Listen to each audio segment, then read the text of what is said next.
Bonjour. Donc ça va être le dernier cours aujourd'hui.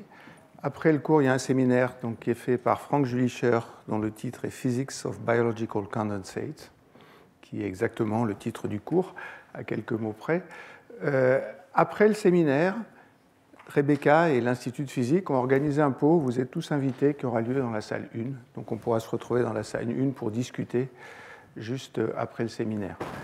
Donc je vous rappelle ce que j'ai fait la dernière fois. Je vous avais parlé de ces séparations de phases en présence d'une transition de phase hors d'équilibre. Et ce que je vous avais montré, c'est que ça arrête le mûrissement d'Ostwald. Ça veut dire qu'il y a une taille finie de gouttes, il y a un rayon de nucléation, les petites gouttes grossissent, les grosses gouttes diminuent en taille, et il y a une taille stable de nucléation. Alors ce que je veux faire aujourd'hui, c'est regarder un type de fluide actif spécial qui aussi à la fin amène à une taille bien définie de gouttes lorsqu'il y a une séparation de phase, mais où là, il n'y a pas de problème de nucléation, c'est un mûrissement d'Ostwald qui est inversé, c'est-à-dire que spontanément, les petites gouttes grandissent et les grandes gouttes décroisent.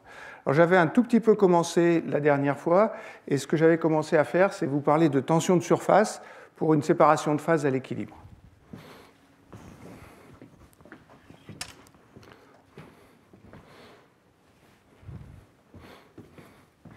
Donc, je vous parle de tension de surface.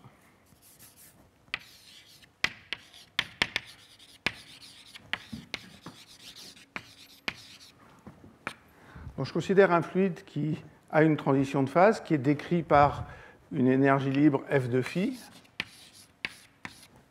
Et puis, il y a des termes en gradient. Donc, il y a aussi des termes plus 1/2 de L gradient carré phi. Ça, c'est la densité d'énergie libre, c'est ce que j'avais appelé G de phi.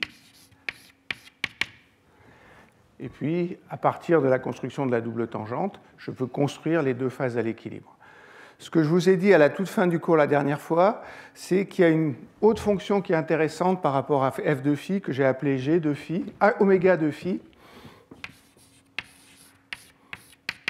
qui est F de phi, moins le potentiel chimique à l'équilibre, potentiel d'échange à l'équilibre fois phi. Alors, je ne sais pas s'il faut que je mette plus ou moins. Il faut que je regarde, parce que autrement ça ne marchera pas. C'est plus, je crois. Plus.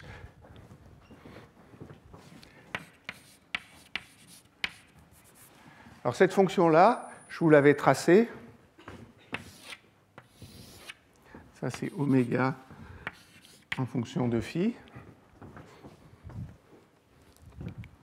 Elle a deux minima, dont la valeur est 0. Ça, c'est ce que j'avais appelé phi c. Ça, c'est ce que j'avais appelé phi d. En retranchant ce terme-là, je retranche le potentiel chimique et ma condition de la double tangente devient très très simple. J'ai ramené la double tangente à la recherche des minima de cette fonction oméga, qui plus est des minimaux égaux à 0. Ça, c'est intéressant parce que si j'ai une interface entre phi c, alors c'est phi d ici et phi c là. Si j'ai une interface entre les deux,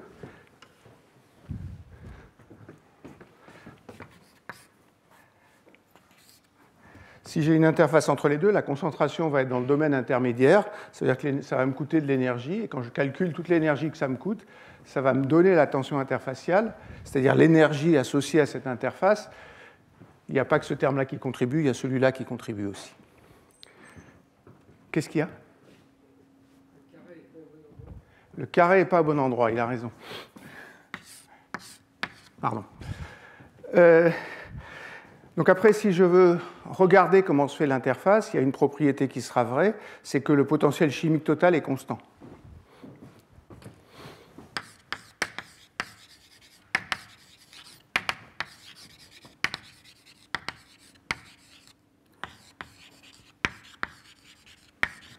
Alors le potentiel chimique, alors je vais l'écrire mu moins mu équilibre, c'est-à-dire je vais écrire la différence entre le potentiel chimique et le potentiel chimique d'équilibre, simplement parce que ça, c'est la dérivée de oméga. Est égal, alors il y a un mu 0 de phi moins mu équilibre. Mu 0, c'est la dérivée de phi, c'est le potentiel d'échange que j'ai défini dans presque tous les cours précédents. Et puis il y a le terme qui vient de là, qui est moins L gradient carré phi cette fois. Ce que je veux étudier, c'est une interface entre deux phases, une phase dense et une phase diluée, et quand l'interface est courbe et faiblement courbée. Je prends une interface comme ça, et puis en un point donné, je vais définir la normale à cette interface, et ce que je veux, c'est regarder ce qui se passe quand je traverse l'interface.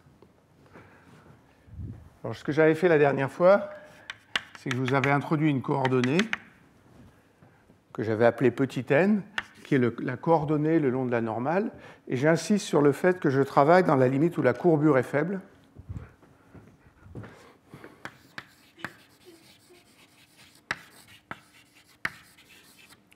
Ça veut dire que tous les rayons de courbure sont grands devant la largeur de l'interface. Alors ici, j'ai même triché, j'ai remplacé l'interface par une courbe continue, c'est-à-dire d'épaisseur nulle. En pratique, il y a une épaisseur finie.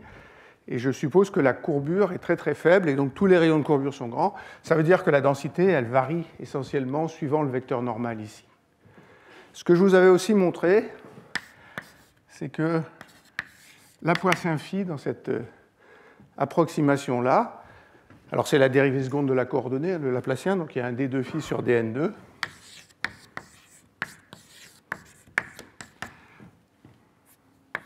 Plus une correction qui est associée à la courbure. Et la correction associée à la courbure, ce que je vous ai montré la dernière fois, c'est que c'est dφ sur dn fois la courbure. Donc ça, c'est rien d'autre, si je le reporte là-dedans, que l'équilibre du potentiel chimique. Donc j'ai mu moins mu équilibre de phi, moins mu équilibre, pardon, égale mu 0 de phi, moins mu équilibre, moins L d2 phi sur dn2, moins d phi sur dn fois h, qui est une équation dont je vous avais dit qu'elle était encore due à M. Kahn. C'est ce qui s'appelle l'équation de Allen-Kahn. Alors, il y a des façons bien plus simples d'introduire la transition interfaciale, mais ce que je vais faire là, d'abord, ça répond à la question de Jacques Proulx il y a 2 cours, mais surtout, c'est ce que je vais faire dans une situation un tout petit peu plus compliquée après. Alors, je ne le ferai pas explicitement après, mais là, c'est facile de le faire de façon explicite. Je vais multiplier cette équation par dφ sur dn des deux côtés, et puis je vais intégrer sur toute la largeur d'interface. C'est-à-dire, je vais partir très loin ici, puis je vais arriver très très loin de l'autre côté, en prenant l'origine de ce côté-là. Ça, c'est simple, parce que mu est constant, mu équilibre est constant. Donc je multiplie ici par dφ sur dn. Alors je vous rappelle qu'avec mes notations, je vais essayer de ne pas changer de notation par rapport aux fois précédentes. Ici, j'ai une fraction volumique phi moins, et ici, j'ai une fraction volumique phi plus. Ça, c'est la phase condensée, dont la fraction volumique n'est pas tout à fait égale à phi c. Ça, c'est la phase diluée, dont la fraction volumique n'est pas tout à fait égale à phi plus. Alors ce thème-là, il est simple. Si je multiplie par dφ sur dn et que j'intègre, ça fait phi plus moins phi moins.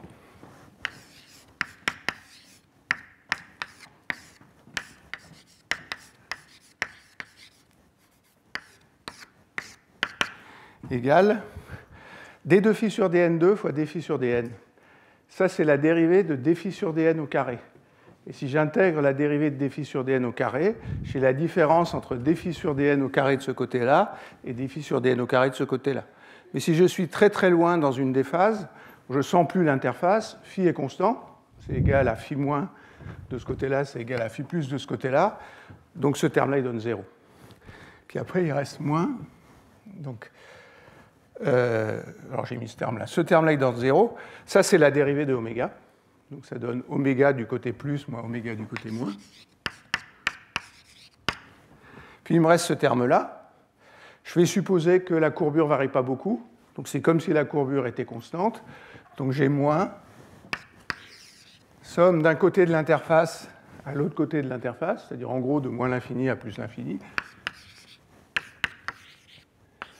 dn, dφ sur dn au carré fois L fois H. Il y a un L ici. Maintenant, il faut que je regarde ces deux termes-là. Si je suis exactement à la concentration phi d, ce terme-là fait 0. En pratique, ma concentration, c'est phi plus, elle est un tout petit peu différente, mais la correction est du deuxième ordre. Donc si je veux les termes au premier ordre en courbure, ce terme-là vaut 0. Pareil ici, la fraction volumique, c'est phi plus, c'est tout près de phi c, et à l'ordre le plus bas en 1 sur R, ce terme-là est aussi du deuxième ordre. Donc ce terme-là donne 0. Alors phi plus moins phi moins, c'est ce que j'avais appelé moins delta phi, parce que je veux prendre la grande fraction volumique moins la petite, donc je peux changer les signes. Ça, c'est delta mu, facteur de mu, pardon, delta phi, facteur de mu moins mu équilibre, égale L H, somme de moins l'infini à plus l'infini, de dn,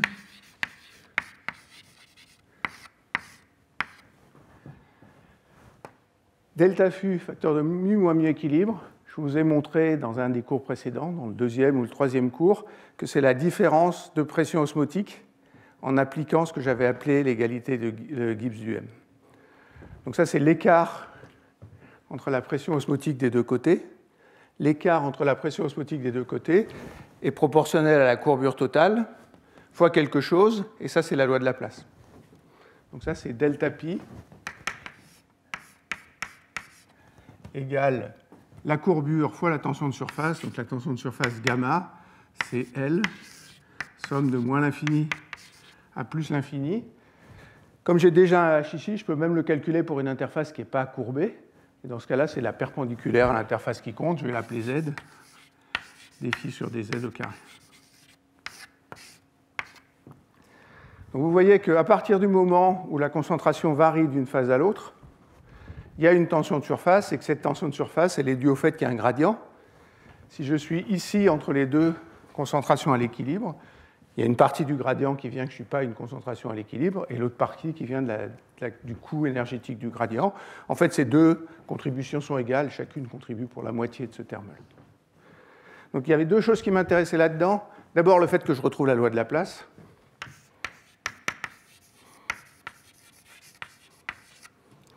Alors vous allez me dire qu'il y a des méthodes plus simples de la retrouver pour ce problème-là, je suis d'accord, sauf que cette méthode-là, on peut la généraliser dans tous les cas qui vont m'intéresser, et vous allez voir qu'on va pouvoir faire des choses amusantes avec.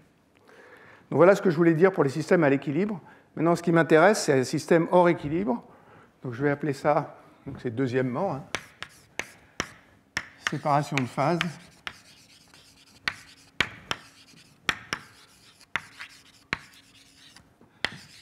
Dans un fluide actif.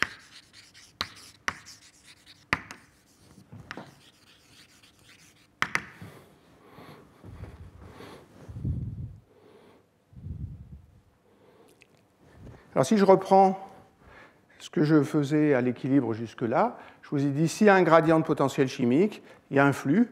Si j'ai un système à l'équilibre, le potentiel chimique, c'est la même chose que ce que j'appelle le potentiel d'échange, il crée le flux parce que le gradient amène les molécules vers les potentiels chimiques les plus bas. Je sais calculer le potentiel d'échange en dérivant l'énergie libre. Donc j'ai un flux.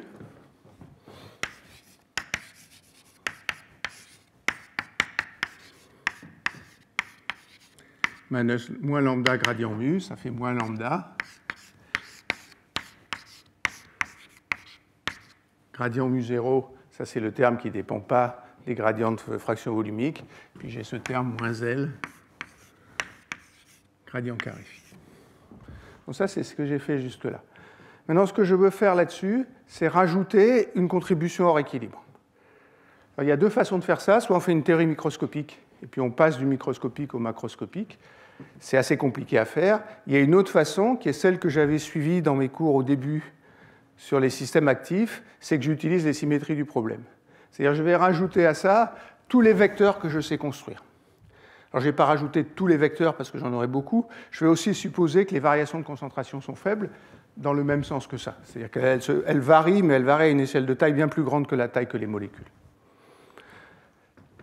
Alors, donc pour un système actif,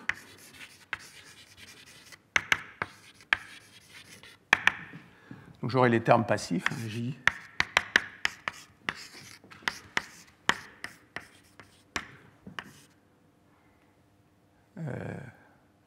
C'est Laplacien mu0 ici. C'est moins lambda Voilà, j'ai écrit de façon un peu tordue. Hein. Non, c'est divergence de J. J'ai écrit des bêtises. C'est moins gradient. Voilà, voilà, c'est comme ça qu'il faut l'écrire. Donc je veux rajouter à ça tous les termes que je peux construire. Dans ce système-là, j'ai qu'un seul paramètre, qui est le paramètre d'ordre, c'est phi. Alors c'est pour ça que j'appelle ça un système actif scalaire. Si je veux faire un vecteur, la seule façon que j'ai de faire un vecteur avec la fraction volumique phi, c'est le gradient de phi. Donc il faut que je rajoute à ça tous les termes qui dépendent de gradient de phi quand le gradient de phi n'est pas trop grand. Alors si on regarde les termes qu'on peut mettre, il y en a deux. Je peux mettre ici un terme plus lambda gradient phi au carré.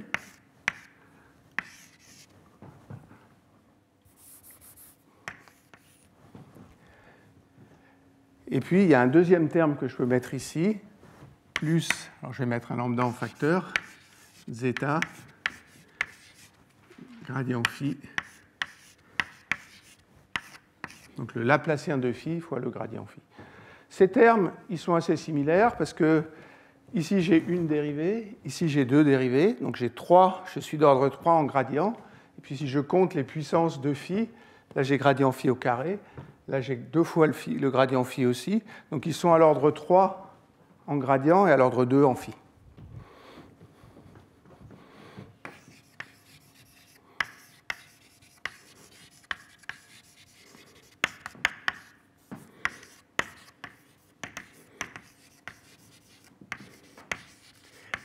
Qui plus est, si vous vous limitez à cet ordre-là, alors je ne vous ai pas fait de dérivation systématique, mais c'est assez facile de vérifier qu'il n'y en a pas d'autres.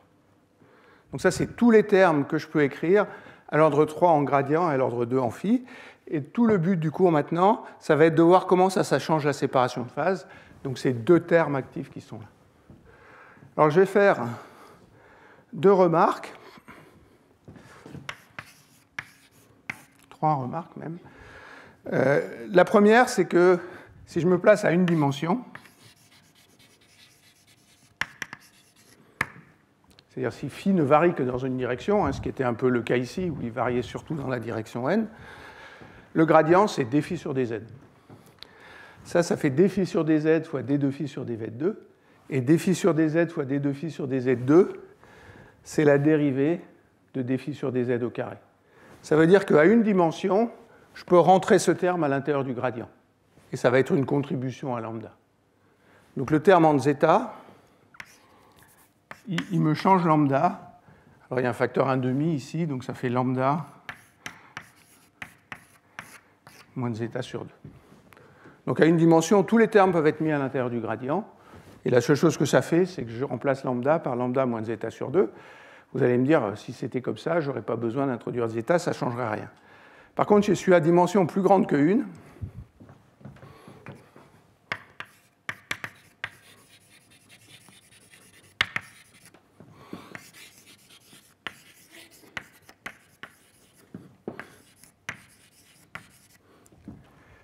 Je ne peux pas faire le raisonnement que je viens de faire, mais on sait comment est-ce qu'on peut décider si un champ de vecteur est le gradient d'un autre champ de vecteur.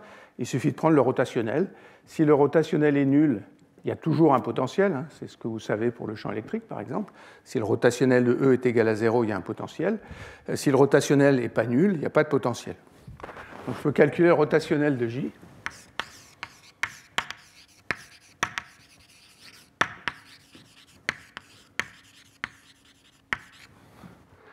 Alors je le prends ici.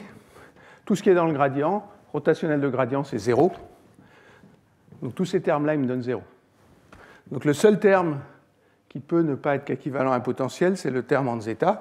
Alors effectivement, si vous le calculez, donc rotationnel,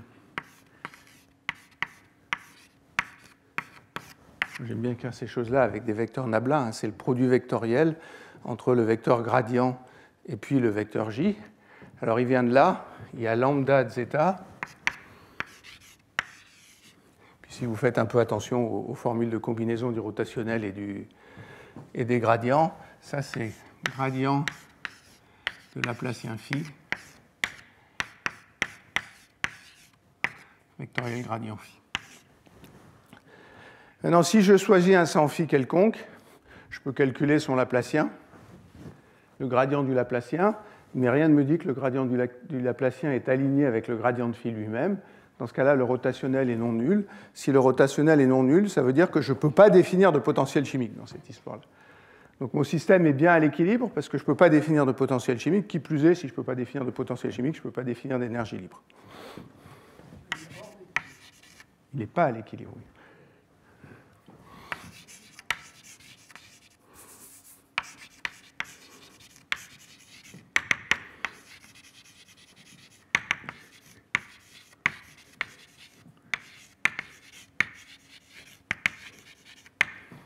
Alors, il y a une méthode qui est standard, qui est due à Helmholtz.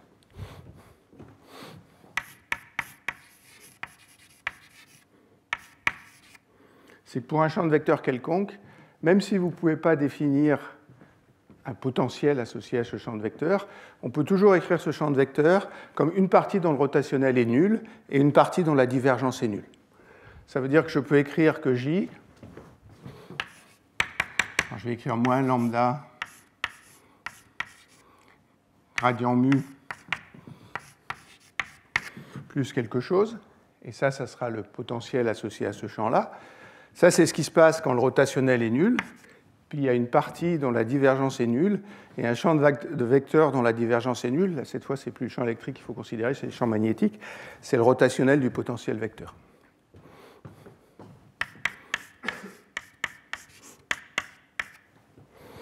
Il y a un truc qui va nous sauver, c'est que la seule chose qui intervient dans mon équation du mouvement, c'est divergence de J. Et divergence de J, ce terme-là ne contribue pas, et donc j'ai quand même un potentiel chimique bien défini. Donc pour faire la dynamique, j'ai un potentiel chimique bien défini.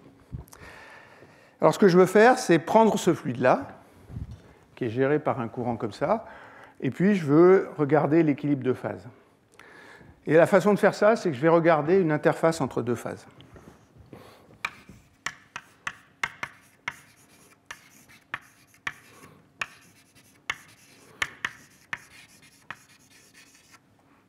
Donc je la veux à l'état stationnaire, hein, donc dφ sur dt est égal à 0, donc divergence de J égale 0. Qu'est-ce que c'est une interface? C'est le profil de concentration entre deux phases. Ça veut dire que très loin vers la gauche, j'aurai une phase diluée qui aura une concentration bien définie. Il y a une interface où la fraction volumique augmente, et très loin vers la droite, j'ai une concentration élevée. Donc ça, c'est ce que j'avais appelé phi d. C'est ce que j'avais appelé phi c. Ça, c'est un problème. Alors, j'appelle Z la coordonnée normale à l'interface. C'est un problème à une dimension. Si j'ai un problème à une dimension, c'est pour ça que je vous l'ai dit, lambda, c'est lambda moins Z sur 2, et J, c'est le gradient de quelque chose. Donc une solution très simple, c'est de prendre tout ça égal à 0. Ça satisfait bien les équations. Qui plus est, si je suis très loin vers la droite et très loin vers la gauche, ce terme-là est égal à 0, ce terme-là est égal à 0, celui-là c'est pareil que lambda. Donc ça veut dire que mu0 de phi c égale mu0 de phi d.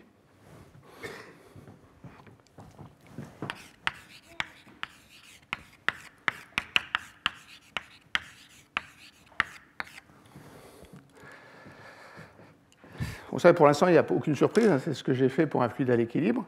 Pour un fluide à l'équilibre, j'ai une autre condition, c'est que la pression osmotique est la même dans les deux phases. Ceci dit, pour calculer la pression osmotique, j'ai besoin de l'énergie libre. Ici, il n'y a pas de potentiel chimique. S'il n'y a pas de potentiel chimique, il n'y a pas d'énergie libre. Donc je ne sais pas calculer la pression osmotique. Alors, il y a une astuce, et l'astuce est purement mathématique, c'est de faire un changement de variable.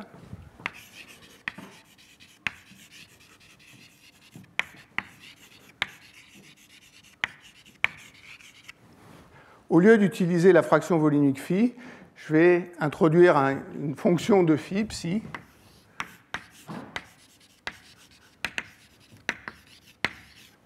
alors elle est telle que d2 psi sur d phi 2 égale d psi sur d phi, facteur de... Alors, il ne faut pas que je me trompe dans les préfacteurs. Zeta moins 2 lambda sur L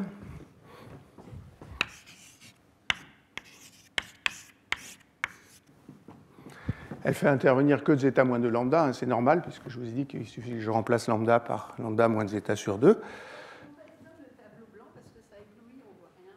Alors, si je peux. Je peux là. Ça va comme ça? Oui. Alors, je peux allumer la lumière, moi non, mais si j'ai quelqu'un qui peut allumer la lumière. Oui, c'est vrai que d'habitude, il allume la lumière. Voilà, la lumière est allumée. Merci beaucoup. Et qui plus est, ça, je sais faire le calcul explicitement. Ça veut dire que psi égale, alors j'ai exponentielle de zeta moins lambda, moins 2 lambda sur L fois phi, je vais prendre moins 1, et puis il y a un facteur devant qui est L sur zeta moins 2 lambda.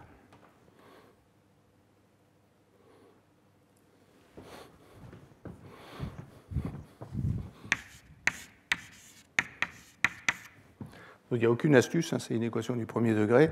Simplement, je retranche 1 pour que quand phi égale 0, psi est égal à 0. Ça, c'est ce qui va me localiser l'interface, donc je veux qu'il soit à la même position. Et puis j'intègre bêtement, et il s'avère que c'est plus pratique de faire ça, je pourrais le faire sans ça. Et puis je vais aussi remplacer l'énergie libre F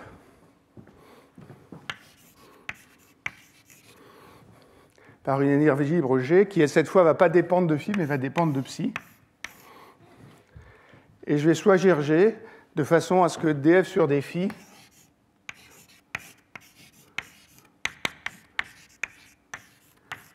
qui est ce que j'avais appelé mu0 de phi, est égal à dg sur dψ.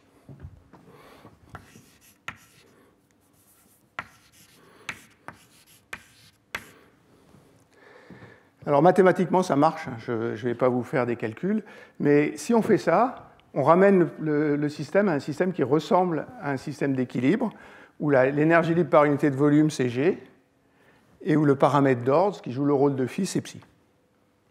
Et je peux absolument tout faire comme je fais à l'équilibre. Si je cherche l'équilibre des phases, je peux faire la construction de la double tangente. Pourquoi ça marche? Mathématiquement, c'est facile à voir. Enfin, c'est un peu fastidieux de faire le calcul, mais je vais vous dire comment on part, et puis après, il suffit de faire de l'algèbre. Mais je n'ai pas de justification physique. J'ai appelé Mike Cates, qui est à l'origine de toutes ces choses-là, et en particulier de ce modèle-là, qu'il appelle le modèle actif B+.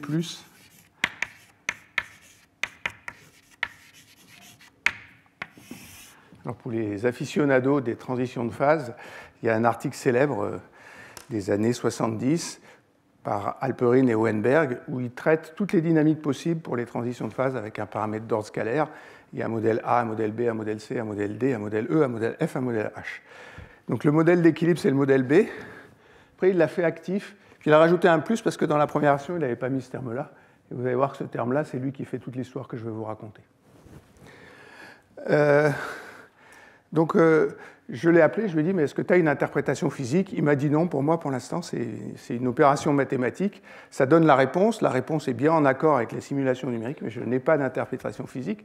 Ce qui ne me satisfait pas vraiment, et je suis à peu près persuadé qu'il y a une interprétation physique quelque part que je ne suis pas capable de vous donner.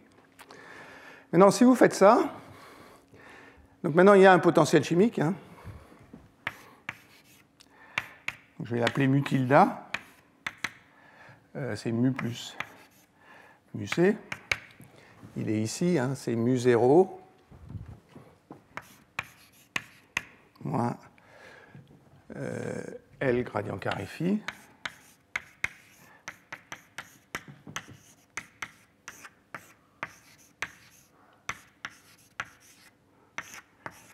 Alors je vais mettre D2 phi sur dz2 hein, parce que c'est à une dimension. L'astuce mathématique, c'est vous prenez cette équation et vous faites ce que j'ai fait là. Vous multipliez par dφ sur dz, sauf qu'il ne faut pas le faire avec phi, il faut le faire avec psi. Donc si vous multipliez par dψ sur dz des deux côtés,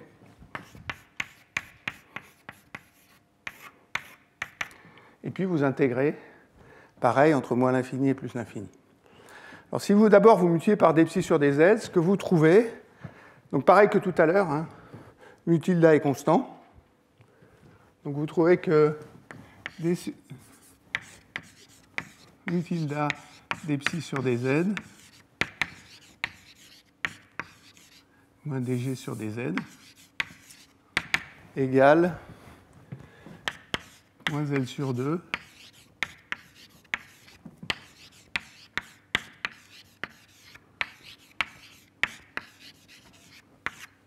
Je suis en train de tricher avec ma barre, je suis désolé, je n'écrirai pas plus loin. C'est bête et méchant, mais c'est assez méchant. En tout cas, moi, ça m'a pris du temps d'arriver à ça. Par contre, le résultat est plutôt sympathique parce que mu est constant, donc ça, c'est la dérivée de quelque chose. Ça aussi, c'est la dérivée de quelque chose. Qui plus est, d psi sur dz à l'infini des deux côtés, ça fait 0. D phi sur dz à l'infini des deux côtés, ça fait 0. Donc si j'intègre de très loin de ce côté-là à très loin de ce côté-là, ce terme-là s'annule. Donc ça veut dire qu'il y a une quantité conservée entre les deux phases et que cette quantité, alors qu'ils appellent la pseudo-pression,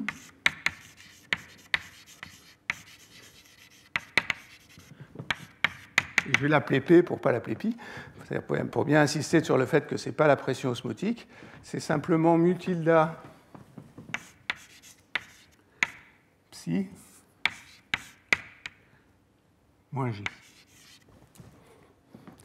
Ça, c'est presque la même définition que ce que j'avais pour la pression osmotique. C'était phi mu moins F. Mu tilde, c'est le potentiel chimique. Alors il y a une petite astuce, c'est que dans les gradients, il y a le terme en lambda. Mais autrement, c'est la même chose. Mais si je regarde très loin dans les deux phases, c'est la même définition que ce que j'avais avant, sauf que j'ai remplacé F par G et phi par psi. C'est ce que je vous disais tout à l'heure. Je fais la même thermodynamique et je trouve que P plus égale P moins. Et là, il est écrit explicitement dans l'article qu'ils n'ont pas d'interprétation physique de cette pression P. On voit bien que ça ressemble beaucoup à la pression osmotique. Ce n'est pas la pression osmotique. Mon sentiment, c'est qu'il y a des contraintes actives et qu'on est en train de prendre en compte les contraintes actives de façon exacte. Mais ils n'ont pas fait ça et j'ai envie de le faire. C'est tout ce que je peux dire. J'ai même commencé à essayer de le faire. Mais maintenant, j'ai deux équations à deux inconnus. Parce que j'ai P du côté plus qui est égal à P du côté moins. Ou si vous voulez, je peux l'écrire P de phi C égale P de phi D. Et puis j'ai mu 0 de phi C égale mu 0 de phi D. Donc à partir de ça, je peux calculer les concentrations à l'équilibre fraction volumique dans les deux phases.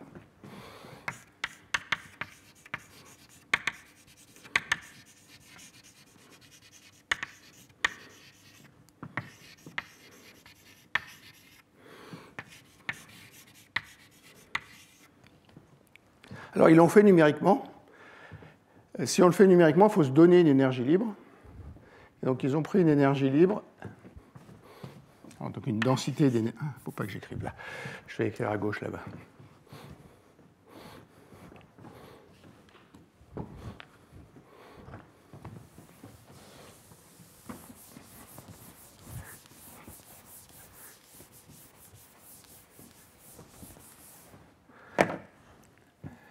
Donc, la densité d'énergie libre.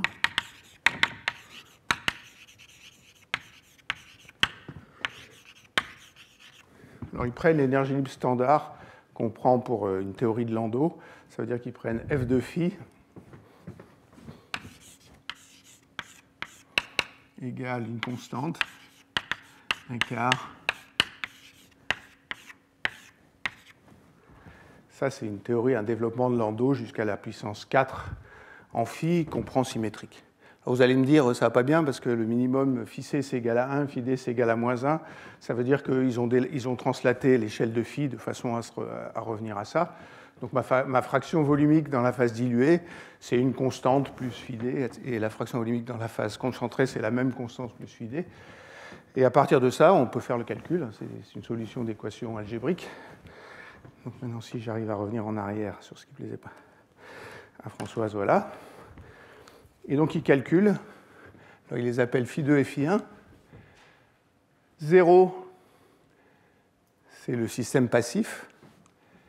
Et puis ici, 1, moins 1, c'est fixé pour le système passif et ils se sont arrangés pour que ça soit -1 pour la phase diluée, ils se sont arrangés pour que ça soit +1 pour la phase dense, donc 1 ça passe là. Ils ont tracé 0,5 et -0,5 parce que ça c'est la spinodale, c'est-à-dire c'est la limite de stabilité.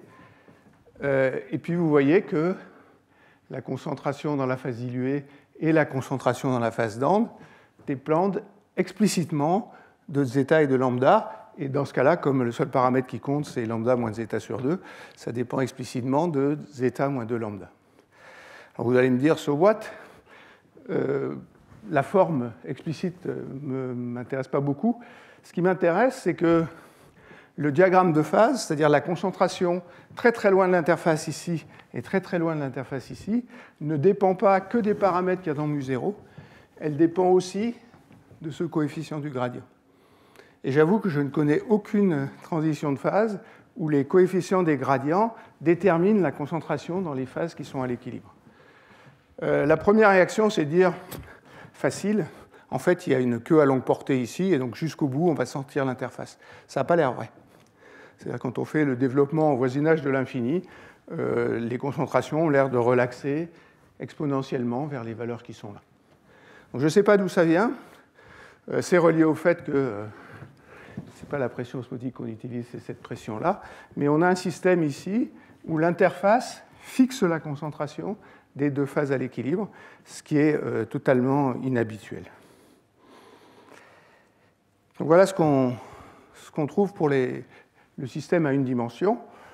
Ce n'est pas ça que je veux faire. Ce que je veux faire, c'est regarder comment on peut former des gouttes. Oui. Si on cherche une vitesse en autrefois. Dans ce cas-là, il n'y a pas de vitesse pour l'interface. C'est une vraie solution du problème. Est-ce que c'est stable par rapport à une translation? Je ne sais pas. Ils n'ont pas étudié la stabilité de ce profil-là, et c'est peut-être de là que devient le problème. En tout cas, pour l'instant, c'est l'idée qu'on a. Alors, si tu regardes les équations qui conduisent au fameux profil en tangente hyperbolique qui est là, ça, c'est la solution stable, mais il y a plein de solutions où tu as une énergie qui est fixée et où tu oscilles autour de l'axe. Donc, peut-être que c'est celle-là qui joue. Je ne sais pas, ça n'a pas été étudié. Donc, on a un système qui est très, très spécial, en ce sens que l'équilibre de phase dépend de ce qui se passe dans l'interface. Alors vous allez me dire, so what? Ça a été obtenu par symétrie, on n'est pas sûr qu'il y ait de système physique qui fasse ça. Il s'avère qu'ils en ont un. Le système physique associé, c'est ce qu'on appelle des particules d'Ornstein-Uhlenbeck.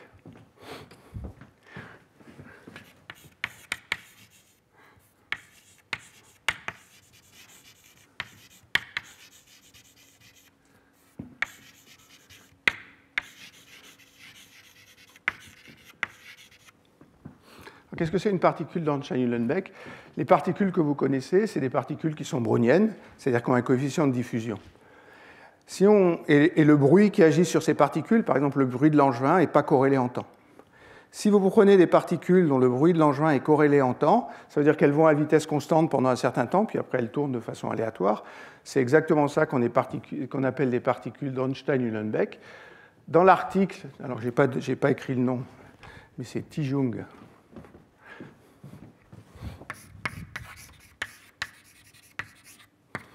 Il y a un autre auteur au milieu, le troisième c'est Michael Cates.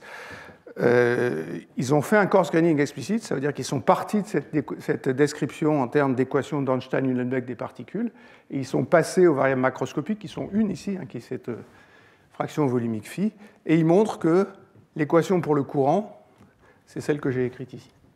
Et donc ils ont une expression explicite de zeta et de lambda en fonction des paramètres de la particule d'Ornstein-Uhlenbeck. Donc voilà ce qui se passe si on regarde simplement la séparation de phase à deux dimensions. Maintenant, ce qui m'intéresse, c'est de regarder la cinétique de séparation de phase, et je vais regarder le régime où on forme des gouttes. Donc croissance d'une goutte.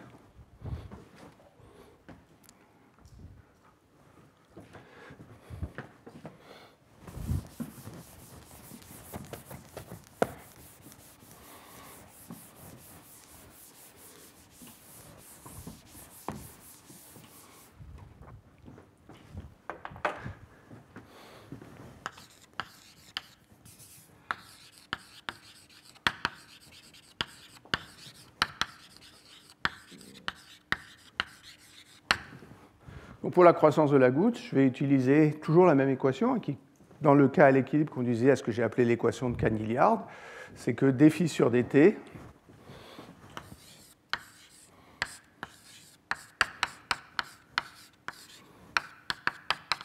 égale 0. Et puis je vous avais montré que comme les effets osmotiques sont rapides par rapport aux croissances de gouttes, en fait je ne m'intéresse qu'à la solution stationnaire de cette équation. Donc ça reste vrai. Le problème que j'étudie, c'est une goutte, le rayon R, qui a une concentration φ-. Alors φ-, c'est presque φ2. Je vous avais montré que pour un système à l'équilibre thermodynamique, φ- est un peu plus grand que φ2, un facteur qui est proportionnel à 1 sur R. Et puis à l'extérieur, j'ai une concentration φs. φs devant être plus grand que devant assurer un potentiel chimique qui permet la croissance de la goutte, c'est-à-dire qu'il faut qu'il y ait une sursaturation quand on est à l'équilibre thermodynamique. Donc voilà le problème que j'ai envie de regarder. Alors je vais reprendre les mêmes notations. Je vais appeler phi plus la concentration ici, et je vais essayer de regarder ce problème-là. Pour ça, il faut que je calcule divergence de J, parce que dans la phase externe, ce que j'ai envie d'écrire, c'est divergence de J égale 0. Alors je vais réécrire mon courant J. Non, il est là. Alors, divergence de J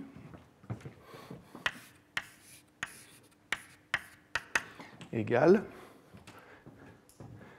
ça fait moins lambda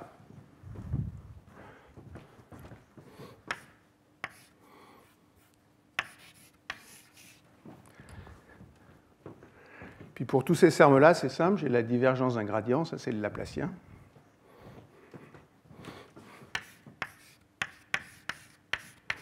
Il y a mu0 moins L gradient carré phi plus lambda gradient phi au carré. Puis après, j'ai plus lambda de zeta,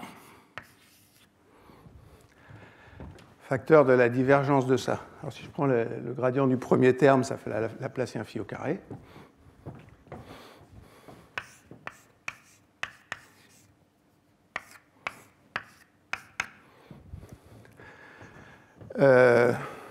Plus gradient phi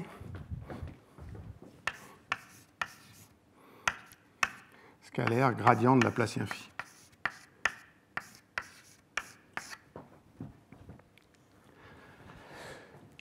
Alors vous allez me dire, c'est effroyable cette histoire. Ce n'est pas aussi effroyable que ça, parce que ce que je vous ai dit, c'est qu'avec ma décomposition de Helmholtz, je sais que ça, c'est le gradient de quelque chose. Donc tout ce qui est là-dedans, je vais l'appeler mu bar. Ce n'est pas tout à fait le potentiel chimique à l'équilibre, hein, j'ai mis la partie en lambda ici. Et je sais que ça, c'est moins lambda, gradient, Laplacien, de mu bar, plus quelque chose que je vais appeler mu zeta, à cause de ma décomposition de Helmholtz. Donc je vais pouvoir définir un potentiel chimique effectif que je vais calculer à partir de ça.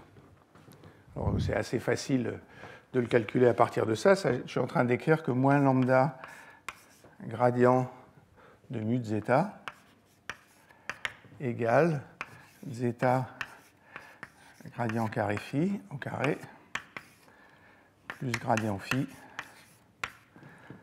gradient de Laplacien phi.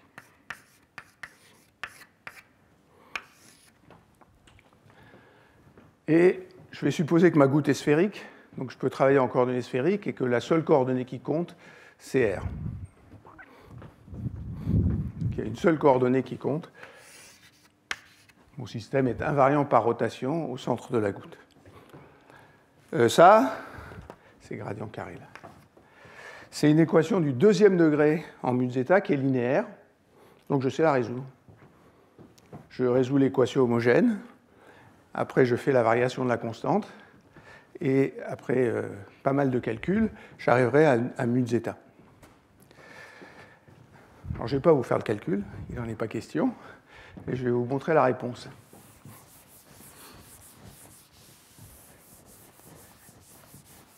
Alors c'est beaucoup moins simple qu'avant. Le gradient, c'est bien dφ sur dr, mais le Laplacien, qui traîne ici et là, ce n'est pas dφ sur dr, ce n'est pas d 2φ sur dr2, c'est d 2φ sur dr2 plus 2 sur r dφ sur dr. Donc c'est ça qui crée les complications. Et puis après, il faut arriver, en faisant la variation de la constante, à intégrer tout ça. Donc si on fait le calcul, on trouve d mu de zeta sur dr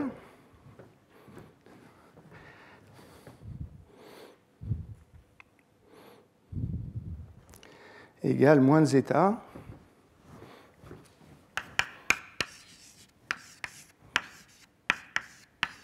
sur r dφ sur dr au carré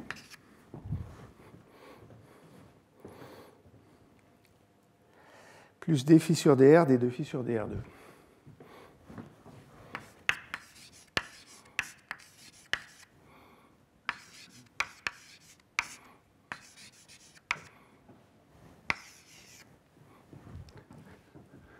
Ce terme-là, c'est le terme supplémentaire dans le Laplacien. Et ce terme-là, c'est le terme qui... alors, je ne l'ai pas écrit. Non, c'est ça. Une fois que j'ai ça, j'aurai le mu total. Et donc, je peux écrire le mu total. Le mu total, il va être constant, pour la même raison que tout à l'heure. S'il n'y a pas de courant, le gradient mu est constant. Et une solution, c'est gradient mu égale constant. Donc, je peux écrire le mu. Alors, je vais l'appeler mu tilde, hein, parce que il est farouchement hors d'équilibre. Donc, il y a mu 0 moins L d 2φ sur dr2 moins 2L sur R dφ sur dr plus lambda d 2φ sur dr2, pardon, dφ sur dr au carré. Ça, c'était tout ce qui était dans le gradient au départ. Et puis après, il y a les termes supplémentaires. Alors, les termes supplémentaires, comme pour le système qui était planaire, il y a un terme où je remplace lambda par lambda moins 2 de zeta. Donc ici, il y a lambda moins de zeta sur 2. Puis il y a un vrai terme qui n'existait pas, qui est 2 de zeta, somme de 0 à plus l'infini, dφ sur dr au carré, dr' sur r', dφ sur dr' au carré.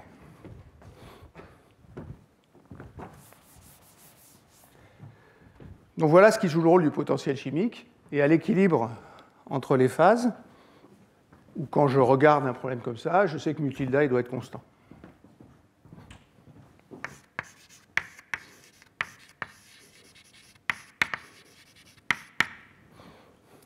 Alors, mu tilde constant, ça veut dire que si je suis loin de la surface, ce terme-là est nul, ce terme-là est nul, ce terme-là est nul, mais il va rester celui-là. Donc à l'équilibre entre les phases, je vais avoir mu 0 mu tilde égale mu 0. Alors, ce n'est pas de 0, c'est de R à plus l'infini. Mu tilde, c'est mu 0 de phi plus 2 de zeta, somme de R à plus l'infini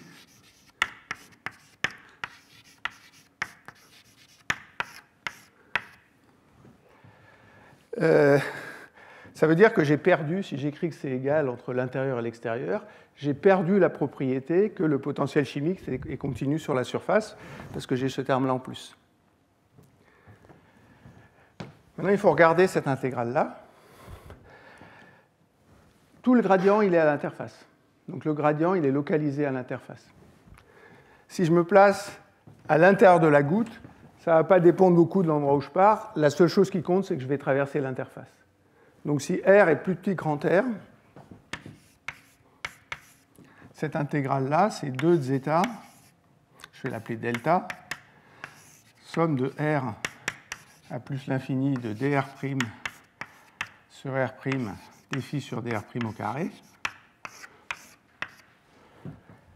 Elle ne dépend pas de R, puisqu'elle n'existe que dans l'interface.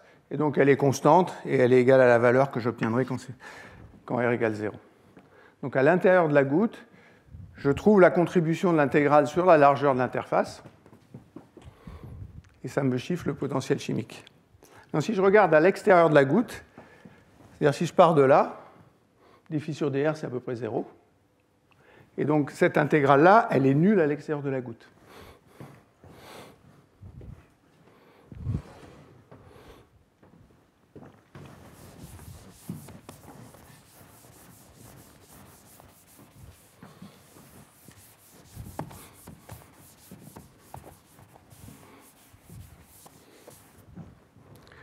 Donc si R est supérieur à grand R, somme de R plus l'infini de dr' sur R'.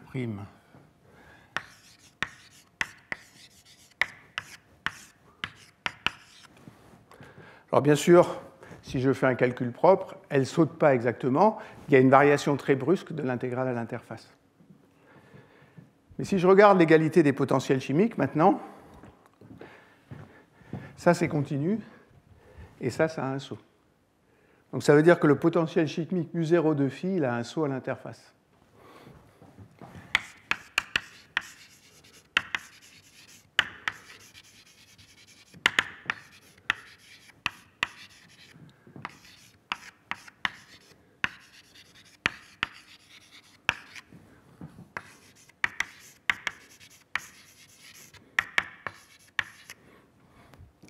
Ça, c'est pas du tout ce qui se passait pour le cas à l'équilibre thermodynamique. À l'équilibre thermodynamique, quand j'avais étudié la dynamique, je vous avais montré que la première propriété, c'était que le potentiel chimique était constant à l'interface, en gros parce que les molécules devaient être à l'équilibre des deux côtés de l'interface.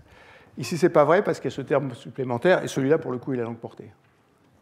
Ça, c'est aussi un terme qui est d'ordre 1 sur R, parce que si le seul endroit où les phi sur dr' est différent de 0 est à l'interface, c'est en gros 1 sur R. Donc c'est bien une correction qui est proportionnelle à l'inverse du rayon. Comment tu peux avoir un truc défini positif qui soit nul avec une fractale? Ça veut dire que c'est comme ça. En pratique, ce n'est pas delta 0, c'est un truc qui décroît, mais qui décroît très vite sur la largeur de l'interface. Donc si je regarde un peu à l'extérieur et un peu à l'intérieur, je vais trouver des choses. Alors un peu à l'extérieur, ça veut dire un peu à l'extérieur à une distance plus grande que la largeur de l'interface, un peu à l'intérieur à une distance plus grande que la largeur de l'interface. Je ne vais pas trouver la même valeur des deux côtés. Bien sûr, si je faisais un calcul propre, je trouverais que mon intégrale, elle varie comme ça.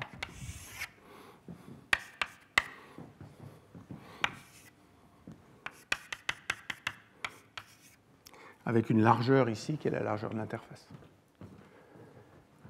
Donc si je reviens à ça, je vais trouver que mu de phi moins plus delta égale mu de phi plus.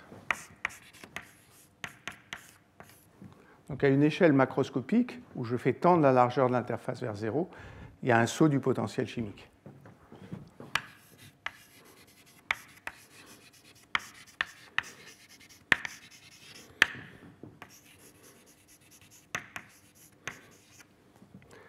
Alors, il y a juste un truc que tu viens de dire que je vais corriger, c'est qu'on ne sait pas si zeta est positif ou négatif. Je n'ai jamais parlé du signe de zeta encore. Donc, suivant la valeur du signe, si zeta est positif, j'aurai un saut comme ça. Si zeta est négatif, j'aurai un saut dans l'autre sens. Donc voilà pour... Tu as l'air sceptique, Jacques. Mon problème, il est bêtement mathématique, mais on en reparlera après. Donc ça me donne l'équivalent de ce qui se passe pour le potentiel chimique. Maintenant, il faut que je regarde ce qui se passe pour la pseudo-pression.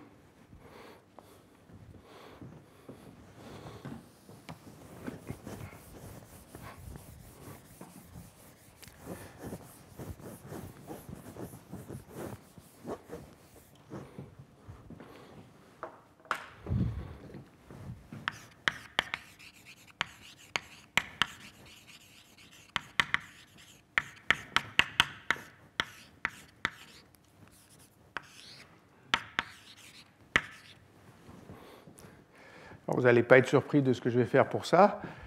Ce ce que vous auriez envie que je fasse, et c'est en gros pour ça que je vous l'ai fait au début, c'est je prends le potentiel chimique total, la définition du potentiel chimique total que j'ai écrite ici, je multiplie par dφ sur dr de deux côtés et j'essaye d'intégrer. Alors, ce n'est pas par dφ sur dr qu'il faut multiplier, c'est par dψ sur dr. Donc, vous multipliez par dψ sur dr ici, toute cette équation, et j'intègre au travers de l'interface. Ça, c'est exactement ce que j'ai fait pour l'interface plan, c'est ce que j'avais fait pour le système passif, et c'est pour ça que je vous ai traité le système passif comme ça. C'est aussi ce que j'ai fait pour l'interface plan, et c'est ce qui m'a donné la définition de la pseudopression. Alors si on fait ça, et je ne vais pas vous le faire, j'intègre du centre de la goutte ici jusqu'à quelque chose qui est très loin à la concentration phi+, on trouve que P- moins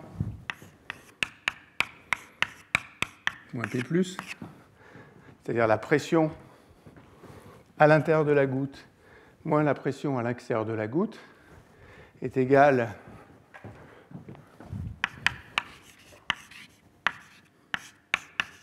à 2 Kalmatilda sur R. Alors là aussi, ça n'implique que de l'algèbre, mais elle est un peu lourde. Je ne vais même pas vous dire ce que vaut gamma tilda, sauf que dans le cas passif, comme c'était l'intégrale de dφ sur dr au carré et la tension de surface était positive, ici, il n'y a aucune contrainte sur gamma tilda. Donc gamma tilda peut être positif ou négatif.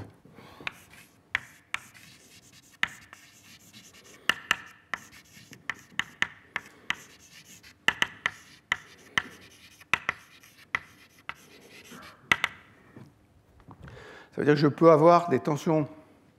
Alors je peux appeler ça une pseudo-tension de surface.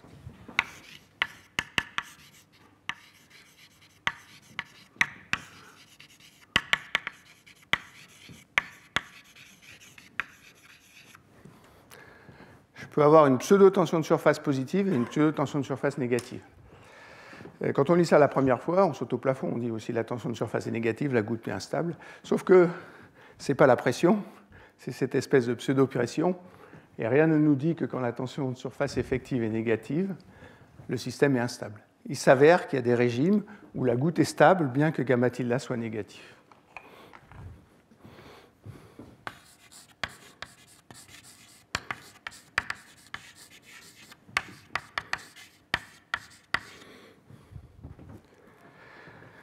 Donc on a un système un peu tordu, où le potentiel chimique saute, où on peut avoir l'équivalent d'une tension de surface qui est négative, et pourtant la goutte est stable et peut croître ou décroître en restant sphérique.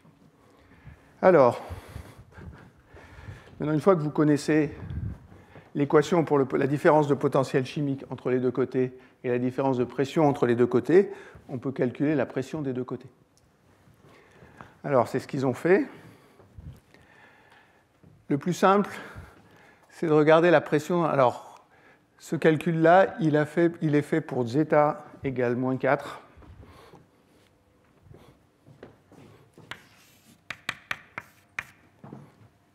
Je vais mettre moins 4L, ce qui prennent L égale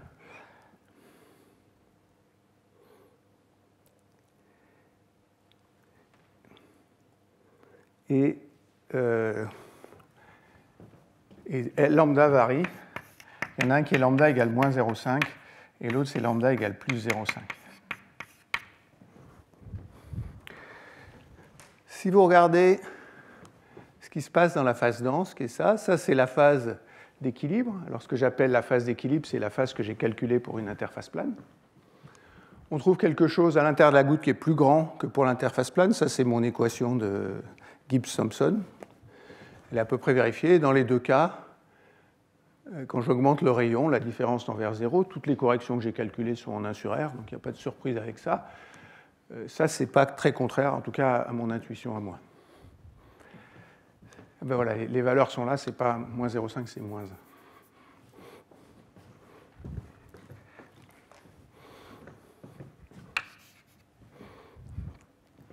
Ce qui est plus surprenant, c'est ce qui se passe dans la phase diluée.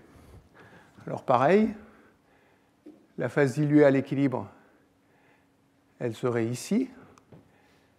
Ce que je vous ai dit pour un système à l'équilibre... Pardon, ça c'est la phase diluée en état stationnaire pour une interface plane. Pour un système à l'équilibre thermodynamique, on doit trouver à l'extérieur de la goutte parce que le potentiel chimique est constant, une valeur plus grande que la valeur à l'équilibre de phase. On trouve bien une valeur plus grande que la valeur à l'équilibre de phase si lambda égale 0,5. Si lambda égale moins 1, on trouve une valeur plus petite. Alors pourquoi on trouve une valeur plus petite? Parce que les potentiels chimiques ne sont pas les mêmes dans les deux phases et ce delta est négatif. Donc c'est ça qui crée la valeur plus petite. Mais si vous réfléchissez bien, ça veut dire que la phase externe, son potentiel chimique mu0, il est plus petit que la valeur du potentiel chimique à l'équilibre. Donc la phase n'est pas sursaturée, elle est sous-saturée. Donc pour arriver à cette situation-là, il faut que la phase extérieure soit sous-saturée.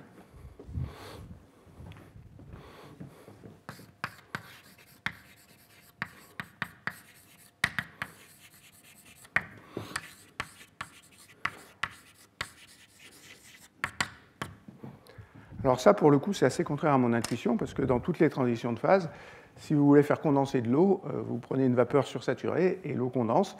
Et pour tous les systèmes que je connais, ça se passe comme pour la courbe rouge et ça ne se passe pas comme cette courbe bleue.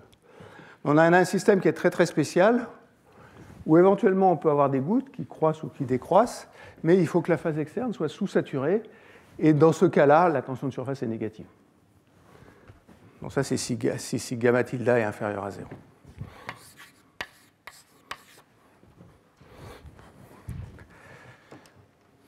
La courbe rouge conduit à un comportement normal, et la courbe bleue conduit à ce comportement un peu inversé, où on a une sous-saturation au lieu d'une sursaturation. Alors, mon dernier point sur cette chose-là va être de discuter le mûrissement d'Oswald. Et je vais appeler ça le mûrissement d'Oswald inversé.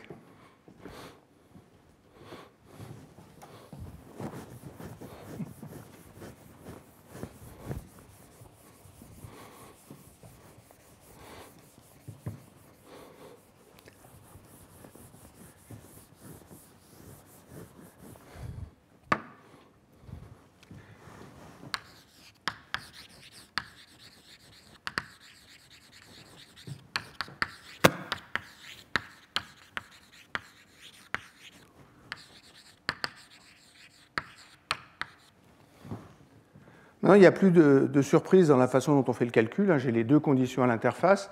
Ça veut dire que je connais le potentiel chimique dans cette phase-là et dans cette phase-là. Et le calcul se fait exactement comme il se fait à l'équilibre thermodynamique, évidemment avec une algèbre qui est un petit peu plus compliquée, mais ça ne change pas grand-chose à la physique de ce qui reste. La chose qu'ils ont fait ensuite numériquement, c'est qu'ils ont essayé de regarder... Alors, je n'ai pas donné gamma tilde, mais il y a une expression explicite de gamma tilde.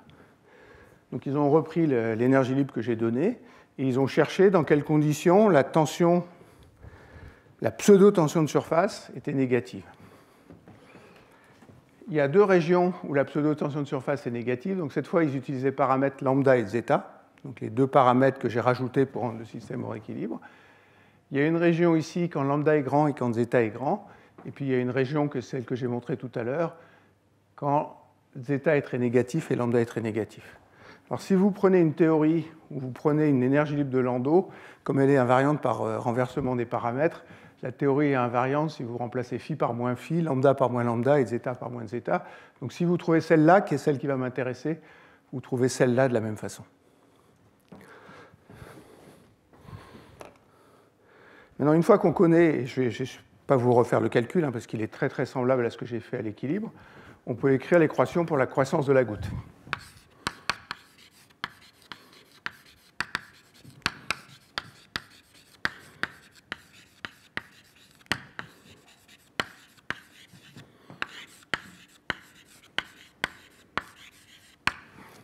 Alors une première chose qu'on pourrait deviner et qui est naïve, c'est de dire, c'est facile, je vous ai dit que je remplaçais phi par psi et f par g et la pression par la pseudo-pression. Je prends l'équation que j'avais avant avec ça et ça va me donner le bon résultat. Ce n'est pas vrai parce que dans les équations de conservation, ce n'est pas dψ sur dt qui est égal à la divergence de J, c'est vraiment dφ sur dt qui est égal à la divergence de J. Donc c'est ça le seul changement dans le calcul. Alors, ça ne change pas grand-chose, ça me dit que dr sur dt égale, alors j'ai la mobilité lambda, il y a 1 sur r encore, puis au lieu d'avoir delta phi au carré, j'ai delta phi fois delta psi.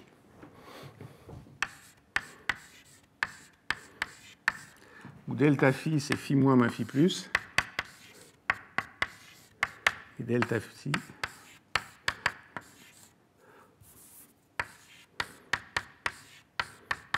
si je connais un, je connais l'autre, hein, parce que psi est une fonction de phi, donc il n'y a pas de surprise avec ça.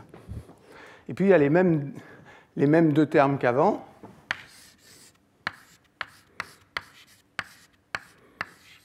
Delta mu, delta psi.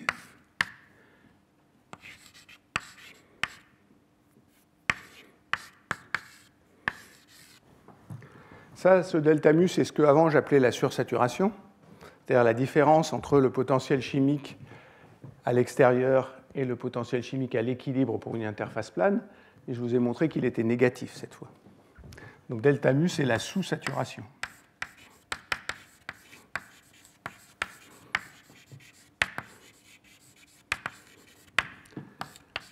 C'est mu dans la solution très loin, moins mu équilibre, où mu équilibre, c'est le potentiel chimique mu 0 à l'équilibre dans la phase externe. Ce n'est pas le même dans la phase externe et dans la phase interne. Donc voilà ce que me donne cette équation-là, sauf que delta mu est inférieur à 0 et gamma tilde est inférieur à 0. C'est pour ça qu'ils appellent ça un mûrissement d'osmose inversé. dr sur dt, c'est exactement l'inverse, au sens où il faut que je change les signes par rapport à ce qu'il y avait pour un système à l'équilibre. Alors je peux le tracer, hein.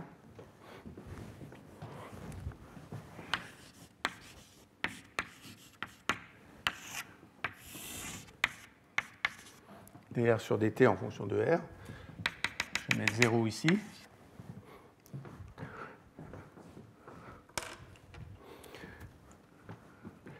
Je vous rappelle qu'à l'équilibre, j'avais quelque chose comme ça. Si j'inverse les signes,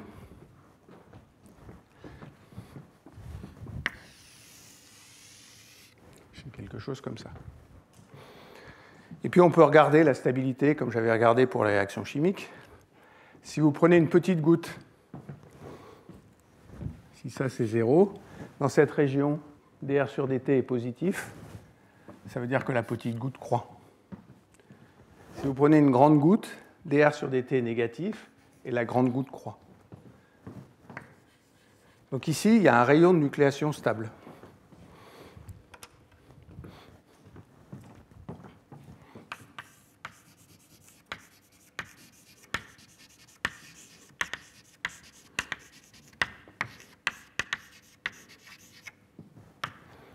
Quand je forme les gouttes, dans le cadre de cette théorie-là, cette théorie-là, elle a un problème, c'est que je n'ai pas mis de bruit. Donc il n'y a pas de fluctuation dans cette théorie-là. Mais dans la limite de champ moyen où j'oublie le bruit, le rayon de nucléation est stable, c'est-à-dire si une goutte se forme et est un peu plus grande que le rayon de nucléation, elle décroît. Si une goutte se forme et qu'elle se forme un peu plus petit que le rayon de nucléation, elle croît. Et elles finissent toutes à ce rayon-là, qui est ce que j'avais appelé le rayon critique.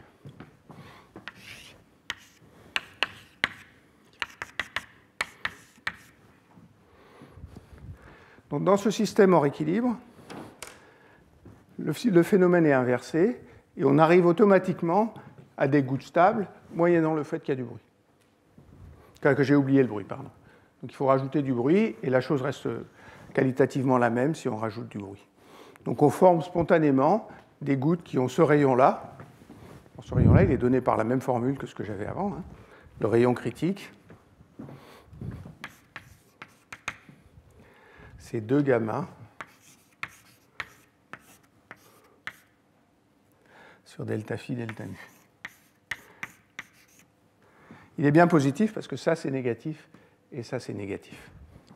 Oui. Si je résume bien, on a vu que... Attends, j'entends pas ce que tu dis.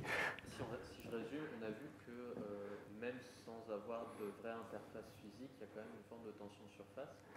Mais Alors, dans les condensations, on a vu qu'il y avait beaucoup de protéines. Est-ce que les protéines ne peuvent pas s'assembler? Notamment, il y en avait avec de l'actine. Est-ce qu'il y en a pas qui peuvent faire une sorte de microcomplexe qui ferait une barrière Alors qui ferait une barrière en plus à ça. Oui, qui ferait une barrière. Ce que tu es en train de dire, c'est qu'il va y avoir, si je prends des effets supplémentaires, je pourrais revenir au phénomène de nucléation normale. Mais je l'ai déjà en changeant les paramètres, hein. Dans la région intermédiaire,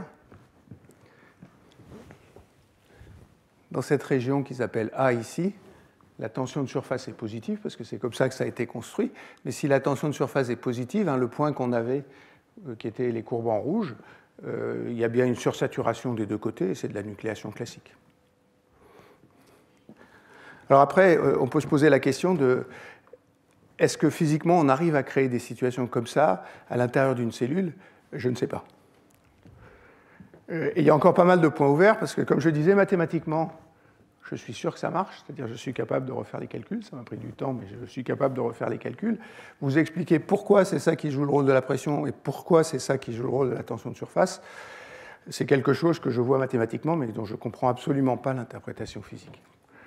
Alors je peux vous montrer des vrais diagrammes de phase qu'ils ont essayé de construire. Alors je suis un peu désolé parce que dans certains cas, ils traitent des solutions diluées où ils augmentent la concentration, et dans certains cas, ils traitent des solutions denses où ils diminuent la concentration. Et pour les diagrammes de phase, c'est ce qu'ils ont fait.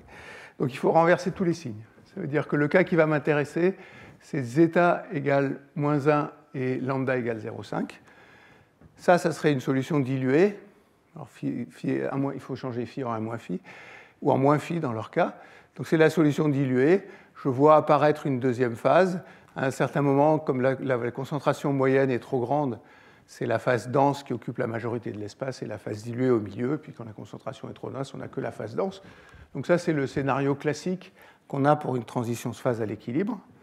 Par contre, si vous faites ça pour une transition de phase qui n'est pas à l'équilibre, donc c'est toujours mon truc avec moins 4 et moins 1, parce qu'il faut que je change tout en signe moins. Donc je pars d'une solution diluée, arrivé à la concentration phi2 qui est à la concentration d'équilibre, je vois apparaître des gouttes à l'intérieur. Ces gouttes ont à peu près toutes le même rayon. Alors elles n'ont pas toutes le même rayon parce qu'ils ont mis du bruit dans leur simulation. Et le nombre est à peu près constant. Il y a un truc un peu plus spectaculaire qui se passe quand on atteint ce régime-là, c'est que on a toujours, cette fois c'est la phase dense qui est autour, la phase diluée au milieu, et à l'intérieur de la phase diluée, on reproduit le phénomène qui est ici. Et puis, bien sûr, quand la phase est très dense, on reste dans la phase dense. Donc voilà ce qu'ils produisent. Alors pourquoi est-ce qu'il y a une sous-saturation? C'est assez simple à comprendre ici. Quand vous arrivez à cette concentration phi2, vous êtes exactement à la concentration qui serait en équilibre avec la concentration phi1 ici. Si vous faites des gouttes, vous pompez de la matière. Si vous pompez de la matière, vous décroissez la concentration dans la phase diluée. Donc vous sous-saturez et ça vous permet de mettre les gouttes à l'équilibre. Je ne suis pas sûr que s'ils avaient imposé un potentiel chimique au lieu d'imposer un volume, ils aient trouvé cette phase de goutte au milieu. Ceci dit, si on regarde une cellule, c'est assez réaliste de procéder comme ça, et donc ça tend à dire qu'on devrait trouver des phases comme ça. Alors j'ai dernière chose à vous montrer, c'est une évolution de la formation des phases. Alors voilà la phase diluée ici, il prépare une phase dense et puis il la laisse évoluer. Ça, c'est dans le régime où on veut voir apparaître des gouttes. Vous voyez des gouttes qui apparaissent, la phase diluée se casse petit à petit. Et toutes les gouttes relaxent vers à peu près la même taille. On voit bien qu'il y a des fluctuations. On voit la fluctuation dans le jaune fluctuer ici. Donc ça correspond à la phase que je vous ai montrée tout à l'heure. Et puis vous avez la même chose pour les espèces d'émulsions inversées. Vous voyez apparaître les gouttes à l'intérieur de la phase diluée qui est au milieu. Dans ce cas-là, si vous regardez bien le film, ce qu'ils disent, c'est qu'il y a nucléation de gouttes, et puis les anciennes gouttes sont éjectées par les bords et se diluent dans la phase dense. Donc le nombre de gouttes est constant parce que le taux d'apparition est exactement le même que le taux à laquelle les gouttes sont expulsées vers la phase extérieure. Et donc on atteint un état stationnaire avec un nombre de gouttes constant aux fluctuations près. Donc ça corrobore assez bien ce qu'ils disent. Ça veut dire que ce n'est pas détruit par les fluctuations. Et ça permet d'obtenir ces phases où on a l'impression qu'il y a des gouttes stables à l'intérieur d'une phase macroscopique. Alors il me reste un quart d'heure pour finir. La question que je me suis posée, et qui à mon avis est absolument nécessaire de se poser, je vous ai montré deux exemples, les réactions chimiques hors d'équilibre et ce modèle-là. Dans ce modèle-là, il y a une autre chose qu'ils ne disent pas, c'est où est consommée l'énergie. elle est cachée, la consommation d'énergie, elle est cachée dans les paramètres lambda et zeta. Et comme c'est un phénomène hors d'équilibre, il doit y avoir un flux d'énergie dans ces systèmes-là, et ils ne nous disent absolument pas où est caché le flux d'énergie. Qu'est-ce qui joue? Il n'y a pas d'hydrodynamique. Dans tout ce modèle-là, dans le modèle B, il n'y a pas d'hydrodynamique, c'est un flux d'eau repos qui n'est pas du tout sollicité, il n'y a pas de mouvement, et donc ils ne regardent pas les mouvements. Ils ont étudié, mais alors pas avec tous les termes, en particulier pas avec celui-là, le modèle où il y a de l'hydrodynamique. Alors j'en ai jamais parlé, ça change un peu la dynamique de croissance attendant l'hydrodynamique. Je ne crois pas qu'ils aient été aussi loin sur le modèle où il y a de l'hydrodynamique que ce qu'ils ont été avec ça. Et donc une fois qu'on a étudié ces deux problèmes-là, on a envie de se dire tous les cas où on arrive à arrêter le mûrissement d'Ostwald à des tailles finies, c'est des cas hors équilibre thermodynamique. Donc, est-ce qu'il y a des cas qui seraient à l'équilibre ou proches de l'équilibre pour lesquels j'arrive à avoir le même effet? Alors, il y en a deux que je veux citer. Je vais vous en montrer un. Je vais vous montrer des résultats expérimentaux sur un.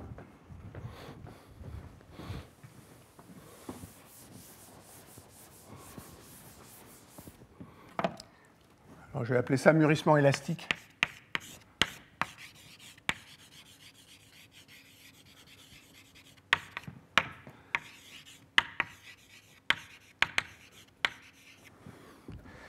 Les expériences qui ont été faites, alors c'est le groupe d'Éric Dufresne à Zurich.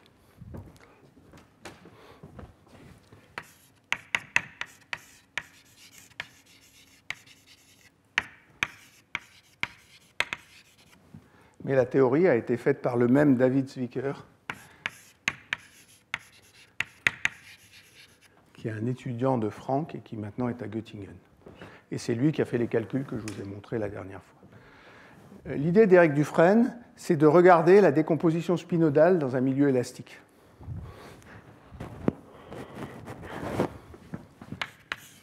Pardon, le mûrissement d'Ostwald.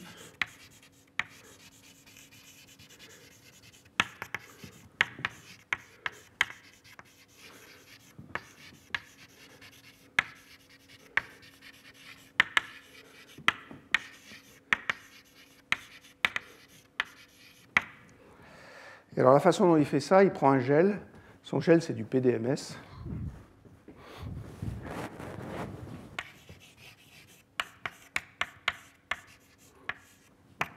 Et il le gonfle avec un solvant fluoré.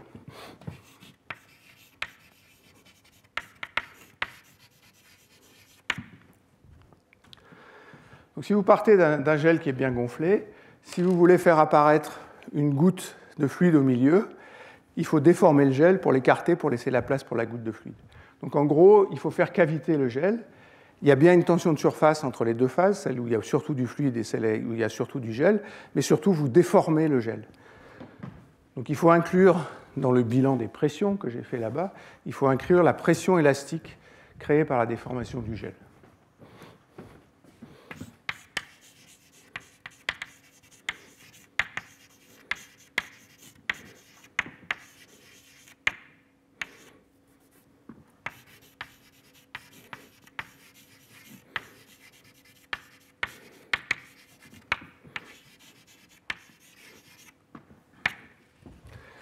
Donc ça, vous allez me dire, c'est facile, un gel, c'est un milieu élastique, c'est souvent très très linéaire.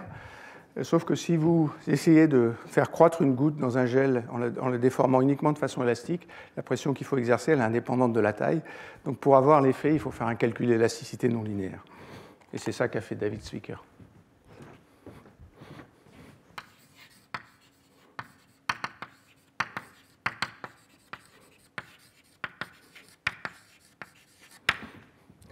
Alors, si vous faites ce calcul, la seule chose que je vais vous montrer, c'est la courbe qui est la même que là-bas, dr sur dt en fonction de r.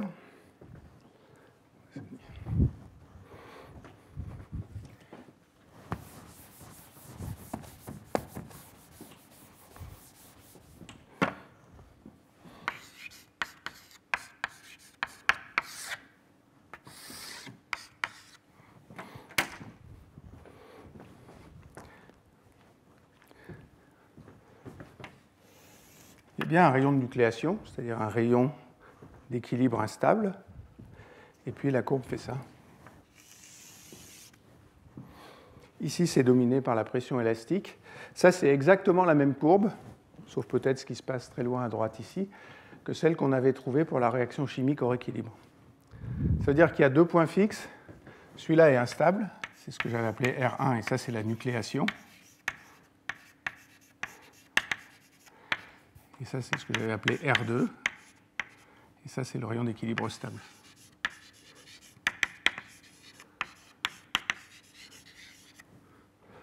Donc, en mettant une déformation élastique, on arrive à stabiliser les gouttes à une taille finie. En gros, ça coûte tellement d'énergie élastique que les gouttes ne peuvent pas croître.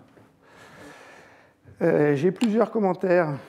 Je peux vous montrer l'expérience ici. Donc, ce qu'il explique là, c'est que dans le mûrissement d'Oswald classique, la petite goutte, les grosses gouttes sont nourries par les petites gouttes. Et ici, c'est l'inverse. Dans un solide, c'est plutôt les grosses gouttes qui nourrissent les petites gouttes. Donc c'est exactement ce que je vous disais là-bas. Alors voilà l'expérience. C'est le côté droit qu'il faut regarder dans un premier temps. Donc le gel, c'est un silicone. Je ne sais pas ce que ça veut dire géleste. Vous voyez ce qui se passe à 10 kPa. Les gouttes nucléées ici, et puis elles restent stables. Ça veut dire qu'on les a nucléées directement à la position stable du rayon qui est ici. L'idée super astucieuse de ce truc-là, c'est de prendre deux gels, deux modules élastiques différents. Évidemment, si le module élastique est différent, vous changez la taille des gouttes. Si le module élastique est plus dur ici, vous avez des gouttes plus petites. Et ça crée un flux des plus petites vers les plus grosses, à cause du gradient d'élasticité. Et il dit que ça, c'est bien, bien plus efficace que la diffusion. Et ça dépend non seulement du module élastique, mais ça dépend de la chimie du gel. C'est-à-dire avec les mêmes modules élastiques, il est capable d'inverser le sens de croissance des gouttes en modifiant la chimie du gel. Et puis il y a une dernière... Je ne sais pas très bien pourquoi, il ne l'explique pas vraiment, mais... Donc voilà deux gouttes. Si vous croyez ce que je vous ai dit, il y a une grosse et une petite. Et la grosse doit se vider dans la petite. J'ai passé pas mal de temps à le regarder. Pour moi, ce n'est pas très, très évident qu'elle se vide dans la petite, mais l'article l'écrit explicitement. On voit un petit peu. Hein. Et puis après, ça boucle. Et donc ici, vous devriez voir la grosse goutte se vider dans la petite.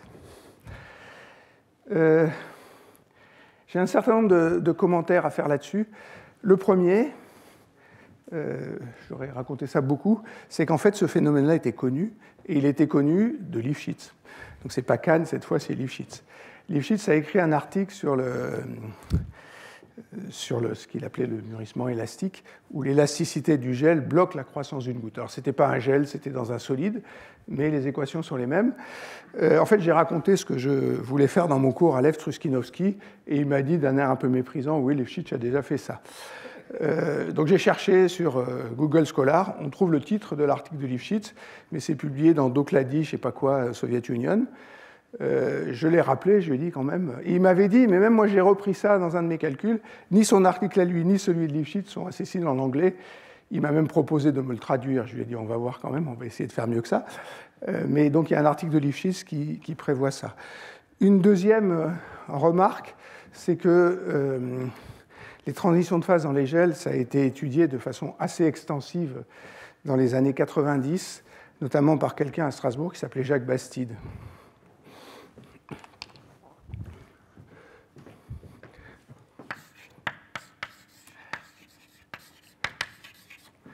Alors lui, je ne le connais pas parce qu'il est russe, je le connais parce qu'il avait le bureau en face du mien. Il était surtout intéressé par la décomposition spinédale, c'est-à-dire par le régime qui est complètement instable. Ceci dit, ça a déclenché toute une vague d'articles théoriques, notamment par Ken Sekimoto, qui a fait des simulations numériques de transition de phase dans les gels, où il voyait des domaines qui étaient bloqués. Et je pense que ça serait intéressant de comparer et les résultats de Bastide et les calculs numériques de Sekimoto aux choses qui ont été faites là. Donc voilà pour les problèmes d'élasticité. Et ça, c'est un problème qui a l'équilibre thermodynamique. Donc le fait que le mûrissement d'Oswald soit arrêté, parce que je ne connais pas de cas où il est inversé à l'équilibre thermodynamique, ça peut se faire avec des systèmes actifs, mais ça peut se faire en utilisant l'élasticité. Il y a un autre Un autre cas qui a été mentionné et qu'on trouve d'ailleurs dans l'article de Franck et de Christophe Weber, c'est le cas où on met un gradient de sursaturation.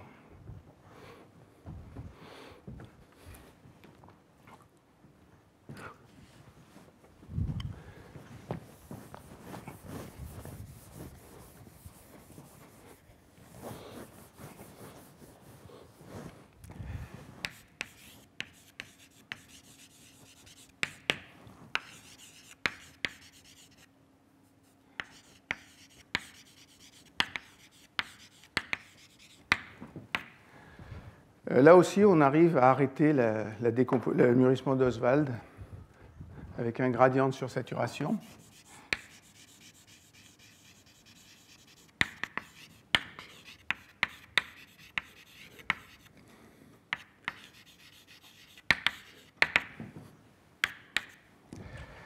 Et donc il y a une théorie qui est assez belle, d'ailleurs, qui est un peu sophistiquée, qui est faite dans l'article de revue de Franck et Christophe Weber. Quand j'ai raconté ça à Lev Truskinowski, il m'a dit « Ah, mais Lifshitz, il avait aussi fait ça aussi, parce qu'il avait regardé la nucléation dans un champ électrique. Et la nucléation dans un champ électrique, ça crée des rayons de nucléation qui sont stables. Alors c'est encore plus dur à trouver que l'article précédent sur les trucs élastiques. Là, j'ai même pas trouvé le titre. Truskinowski m'a dit « Moi, j'ai un livre chez moi en russe, si tu veux, où il y a l'article où Lifshitz fait ça. » Donc voilà où j'en suis avec ça. Mais il semble que dans les deux cas, Lifshitz était assez en avance sur son temps pour ces choses-là. Et donc voilà pour les cas où on trouve un arrêt du mûrissement d'Oswald. Je vais m'arrêter là. Peut-être je vais reprendre ce que j'ai dit dans le premier cours, c'est-à-dire qu'il y a une physico-chimie intéressante à faire. Elle est dans certains cas assez classique, dans certains cas très très nouvelle, et peut-être l'exemple le plus frappant des choses nouvelles, c'est cette histoire de Cates sur les... Alors, il appelle ça bubble phases. Sur les bubble phases, il n'y a pas vraiment d'exemple expérimental de ça. Ceci dit, l'idée est vraiment intéressante. J'aurais envie de pousser, et certains biologistes le font. Tony Hyman, c'est un bon exemple. Il a appris une quantité de physico-chimie absolument incroyable en quelques années. De pousser les biologistes à regarder ce que connaissent les physico-chimistes. L'argument, c'est beaucoup plus simple et pas toujours vrai, parce qu'avec les émulsions, les gens font des choses qui sont extrêmement compliquées et dont on pourrait peut-être tirer quelque chose. Mais il y a des phénomènes, comme celui-là, par exemple. Alors, est-ce que ça peut jouer un rôle dans la cellule? Est-ce que l'élasticité, la cellule est un milieu très encombré? J'en suis pas très sûr, mais pourquoi pas? Il y a tout un tas de phénomènes qui sont plus ou moins bien connus des physico-chimistes et qui pourraient avoir des applications, j'ai envie de dire en les modifiant, parce qu'il y a quand même toujours des effets un peu spécifiques aux molécules biologiques, mais qui pourraient nous apprendre beaucoup de choses sur tout ce qui est ces condensats biologiques. Voilà, je m'arrête là. Je veux bien répondre à des questions. Je vous rappelle qu'il y a le séminaire de Franck, après il y a un pot auquel on pourra discuter tous ensemble. Et je vous remercie donc pour votre attention.